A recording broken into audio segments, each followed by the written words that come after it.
Hello বন্ধুরা, আসসালামু আলাইকুম। আজকে আমি কথা বলবো টাঙ্গুয়ার হাওর, যেটা প্রকৃতির এক অপূর্ব সৃষ্টি। এটি অবস্থিত বাংলাদেশের সুনামগঞ্জ জেলার মধ্যনগর এবং তাহিরপুরে উপজেলা অবস্থিত। এই হাওর যেন জল আর আকাশের মিলন মেলা। বর্ষায় যখন চারদিকে পানি আর পানি, তখন নৌকায় ভেসে বেড়ানো যেন এক স্বপ্নের অভিজ্ঞতা। এখানে সূর্যোদয় আর সূর্যাস্ত দুটোই অসাধারণ। সোনালি আলোয় পানির প্রতিফলন আপনাকে মুগ্ধ করবেই।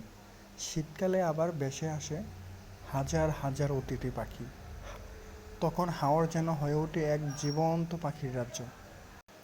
আর আছে স্থানীয় মেঘালয় পাহাড় থেকে নেমে আসা ঝর্ণার শব্দ, হাওরের বুকে চিরে চলা মাছ ধরার নৌকা, আর সেখানকার সাদামাটা মানুষের জীবনযাত্রা।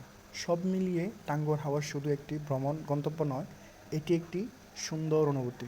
ভিডিওটি ভালো লাগলে সাবস্ক্রাইব করে পাশে থাকবেন। ধন্যবাদ।